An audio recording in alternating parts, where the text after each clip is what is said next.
Nous avons remarqué que la semaine dernière, le président a pris un décret par rapport à la gratuité de la carte d'identité nationale. Nous, en tant qu'un parti républicain, nous demandons à nos militants d'abord de se faire recenser.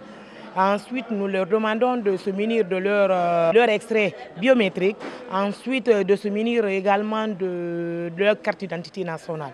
Mais nous demandons également au gouvernement de faciliter l'obtention de ces cartes. Parce que nous savons, même quand tu as l'argent, ce n'est pas du tout facile de rentrer en possession de nos pièces d'identité. Moi, pour rentrer en possession de ma carte, il m'a fallu 6 mois. Donc, moi, je sais la souffrance qui est derrière ça. Donc, réellement, comme c'est gratuit, ça veut dire que nous sommes plus de 13 millions d'habitants. Ça veut dire que tout le monde va courir pour la quête de la carte d'identité nationale. Donc, vraiment, nous leur demandons de ne pas mettre les noms dans les cases et de faciliter l'obtention de la carte d'identité à tous les Guinéens de ce pays. Et nous disons également à tous les Guinéens, on n'est pas un bon citoyen sans ces documents, c'est-à-dire l'extrait de naissance, être sur le fichier électoral. On n'est pas un bon citoyen quand on n'a pas une pièce d'identité. C'est l'appel que moi je lance à tous les Guinéens, mais également, surtout particulièrement aux militants de l'UFR. Nous sommes des républicains. Quand un acte est à apprécier, nous apprécions. Moi, j'apprécie. Nous sommes un parti. Nous ne faisons pas la politique pour le faire. Nous faisons les politiques de solution. Politique de solution veut dire nous critiquons, nous apportons à côté des solutions. Si le gouvernement fait un acte qui est vraiment à saluer, nous le faisons. Moi, c'est un acte que nous saluons, mais cela ne veut pas dire que c'est un acquis. Parce que la population, nous savons la souffrance qu'il y a derrière. Moi, je vous dis que personnellement, j'ai payé de l'argent pour avoir mon extrait, j'ai payé de l'argent pour avoir ma carte d'identité, mais ça m'a pris 6 mois. Imaginez si c'est gratuit ce que ça va faire. Nous voulons vraiment que le gouvernement facilite l'obtention de ces pièces pour la population. Nous n'apprécions pas un gouvernement, la voix doit être unique. À partir du moment où ils ont un porte-parole, il doit passer le message du gouvernement, ça doit vraiment être un truc...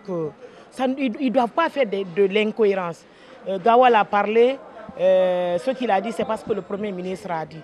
Vraiment, nous voyons vraiment que cette incohérence nous met dans une situation pas assurante.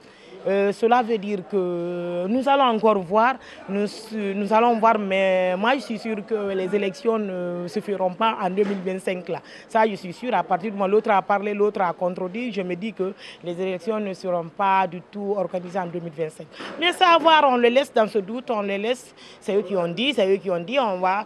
le président a dit lors de sa sortie, son adresse à la nation, il a dit que l'année 2025 sera une année électorale, mais nous allons voir. Mais moi, je ne crois pas du tout à cela. Ce que vous ne savez pas, à l'UFR, c'est les femmes qui sont fortes. C'est un parti des femmes.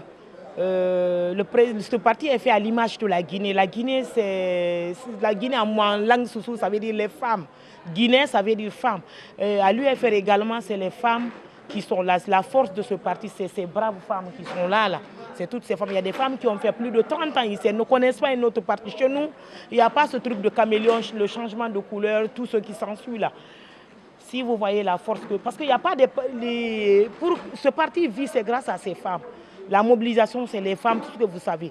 Nous le faisons, nous mettons les femmes en avant, mais aujourd'hui, on s'est dit que comme il reste un mois pour le mois de la femme, nous rentrons dans la danse. Nous commençons le mois de la femme dès ce mois de février. Donc, c'est ce que nous voulons annoncer. Nous voulons annoncer le grand 8 mars qui doit venir.